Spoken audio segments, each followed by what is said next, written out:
In this video, I'm going to do a quick walkthrough on how to email your job file or your as applied back to the office. So in order to do that, first thing I want to do is finish the job that I was working on. So you can see here, I just simulated some spray lines, just so we have some spray in this particular job. I'm going to hit finish, and that brings me back to my job list over here on the left-hand side. You can see the name, how many acres, the last time you sprayed it.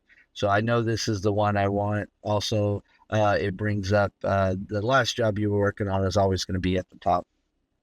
So to email it, I'm going to hit the edit button up at the top and then put a check mark by that. I can do up to 5 at a time. The only reason for that is the email server will kick it back if there's too many. So we just go with 5.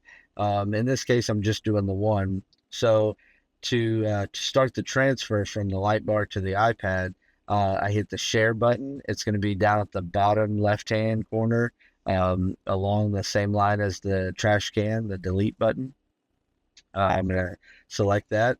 And then it asks, do I want to join the Wi-Fi network? What you're actually doing here is connecting the iPad's Wi-Fi to the light bar Wi-Fi. And what that is not necessarily internet. It's just a Wi-Fi connection. That's how we move the data back and forth.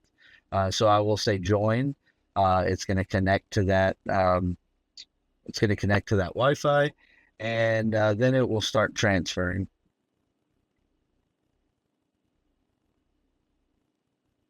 Once the transferring is complete, it asks me, what do I want to do with that file now that I have it? If you had Dropbox on here or Google Drive, or you just wanted to save it in your iCloud files, you could easily do that here by just selecting the app. In this case, which most people do, is we're just going to email it. So I tap on email.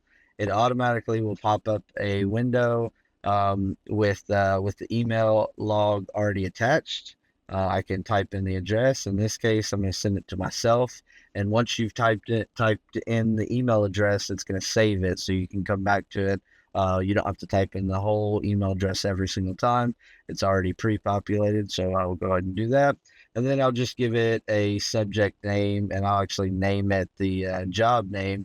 So when it gets back to the office, it's easy to keep track and find out what that email is.